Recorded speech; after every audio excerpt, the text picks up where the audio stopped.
Hello and welcome to BYJU'S Exam Prep IAS. Let's get started and look into our daily quiz. Let's look into the first question. With respect to Comptroller and Auditor General, which of the following statements are correct? He holds office for a period of 5 years or up to the age of 65 years, whichever is earlier. CAG audits all expenditure from the Contingency Fund of India and the Public Account of India. CAG submits the audit report relating to the accounts of the centre to the Parliament. Which of the statements are correct? The answer to this is 2 only. Why have we taken this practice question? Because this article on the Hindu makes a reference to the CAG. Let us try and understand what are these options. When we look into the first option, he holds office for a period of 5 years or up to the age of 65 years, whichever is earlier. The second part of this is right, but the first part is not 5 years, but instead it is 6 years. So the first statement is wrong.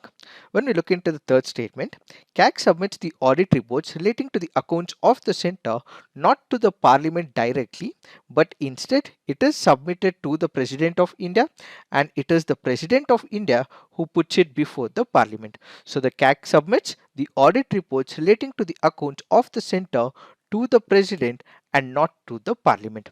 So the third statement is also wrong. When we look into the second statement, yes, CAG audits all expenditure from the Contingency Fund of India and the Public Account of India. This is a right statement. Since 1 and 3 are wrong, second statement is right. The answer to this would be 2 only. Now let's look at some of the important functions of the CAG.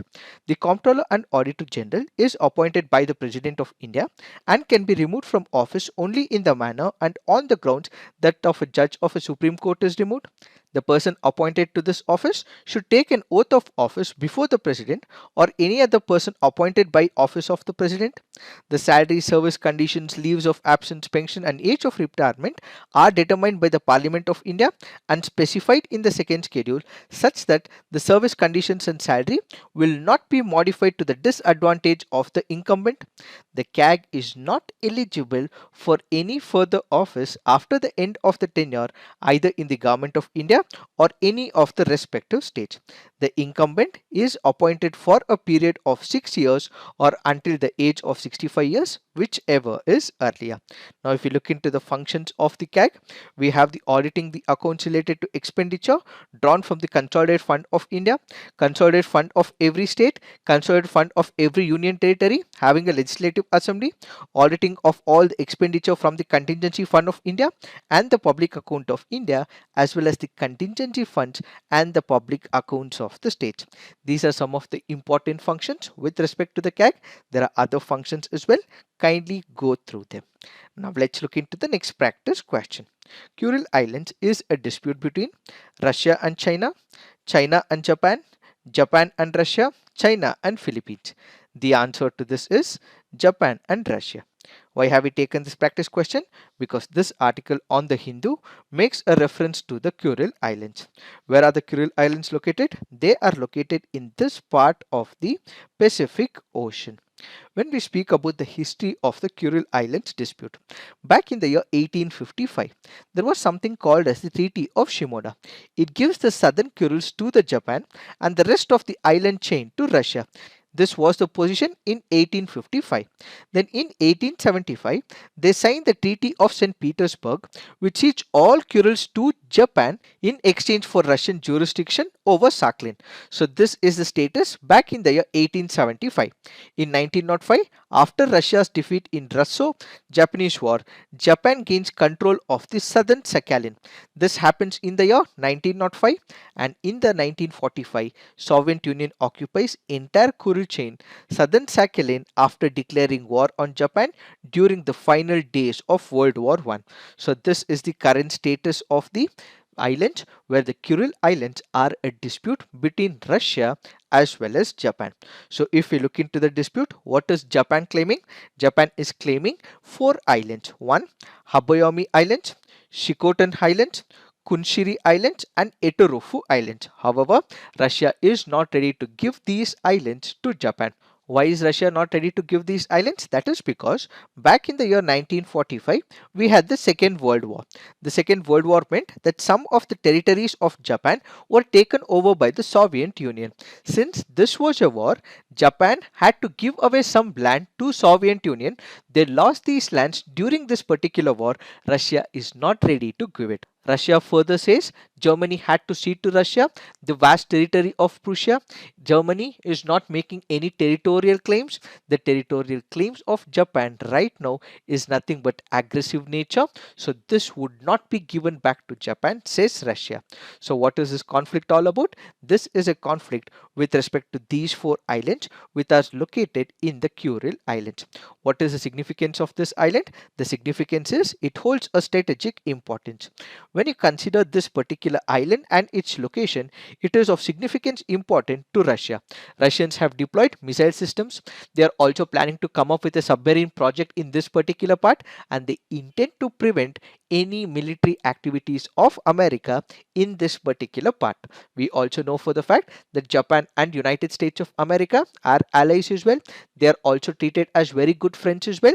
If Japan is given these islands, it means that United States of America will have activities in this part, and this can be threat to Russia, says Russia. Added to it, there is also political impact as well. Public opinion in both the countries are averse to any concession. Russian people do not want to give up this particular land. Japan also wants to take up this particular land. So if there are countries giving up their claims or giving up certain lands, it also means that their political impact can be felt in Russia as well as Japan.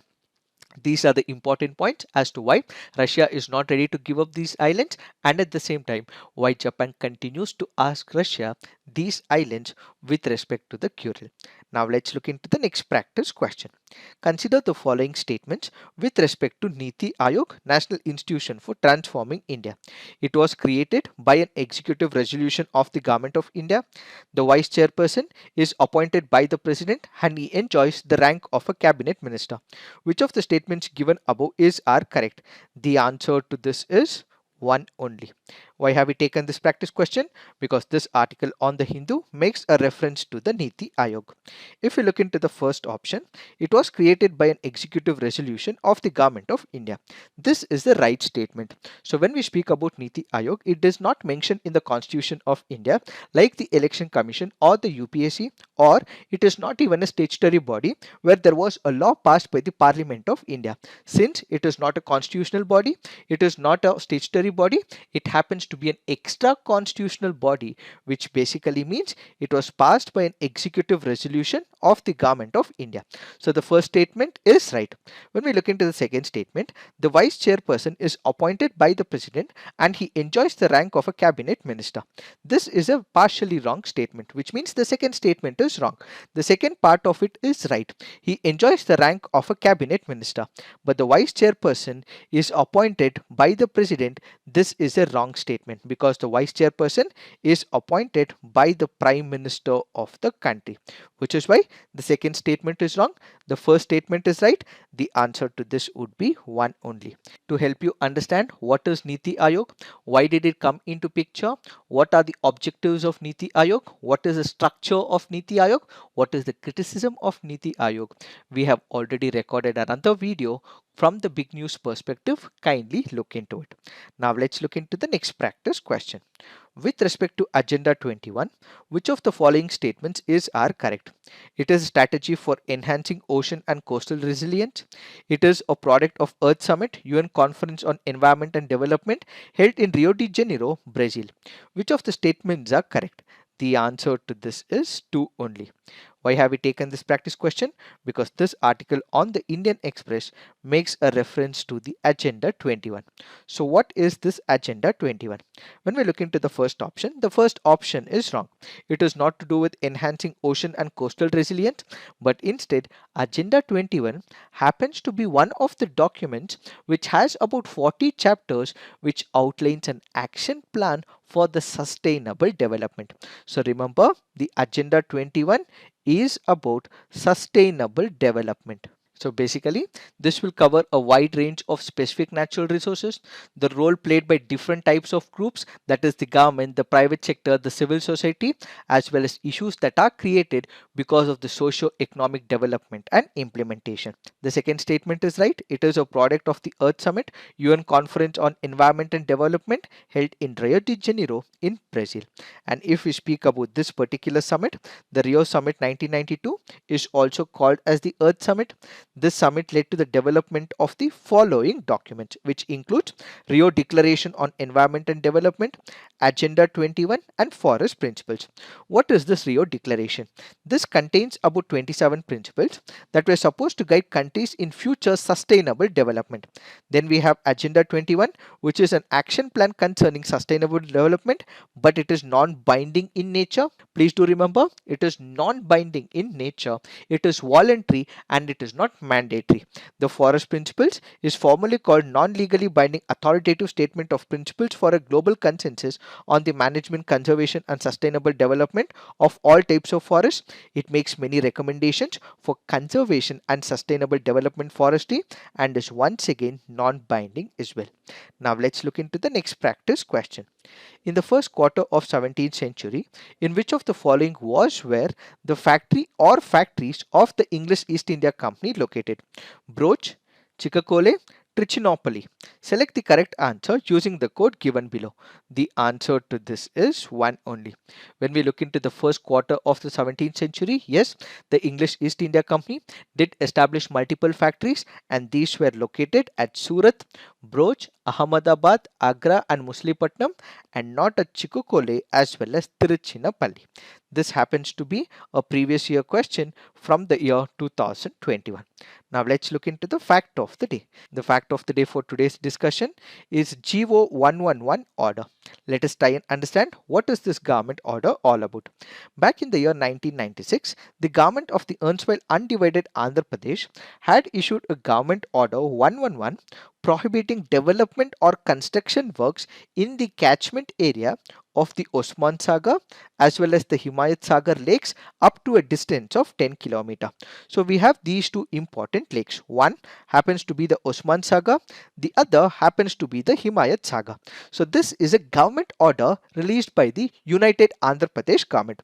What happens according to it? For a radius of about 10 km in and around this particular area, there would be no developmental activities. So this will basically mean that this particular area will not have any developmental activities, will not have any industrialization activities, and as a result, this particular area will be pollution free as well. So the Osman Sagar and Himayat Sagar were built back in the year 1920 and also in the year 1927 respectively under the last Nizam ruler, which happens to be Mir Osman Ali Khan. This was constructed after the devastating 1908 floods, and we also have Vishweshwaraya who played a major part when it comes to the construction. So basically we have the government order issued by the United Andhra Pradesh government basically to make sure that there is no pollution in this particular area, and another major reason why this particular order was also released was because these two lakes was acting as the main source of drinking water for the people in Hyderabad. Now we have the government of Telangana which has withdrawn the protection to the catchment area of the lakes. Why? That is because the government acknowledges, yes, in the past we had these two lakes which are providing drinking water to the people in Hyderabad. However, we have now diversified the sources. We also have Krishna River providing the water as well, and as a result what we can do is take up developmental activities in this part in and around Osman Sagar as well as the Himayat Sagar lakes. So basically, in order to come up with a plan, the government has also set up a committee headed by the Chief Secretary to frame rules and regulations of development in and around the two lakes. So what will this particular committee do?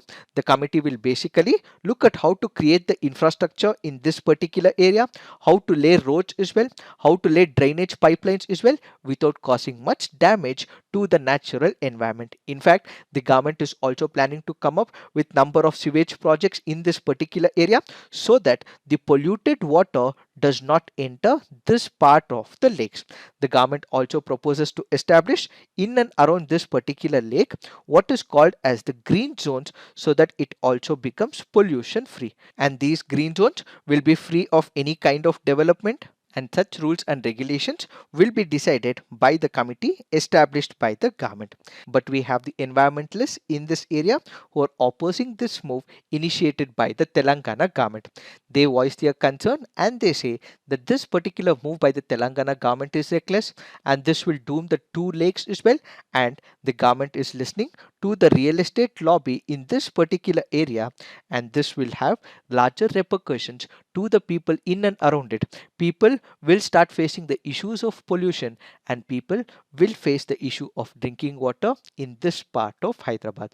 We have to wait and watch what the Telangana government will do in the near future with respect to this notification. It is this that we have to understand in reference to this article. So this is it for today. Thank you for watching. All the best.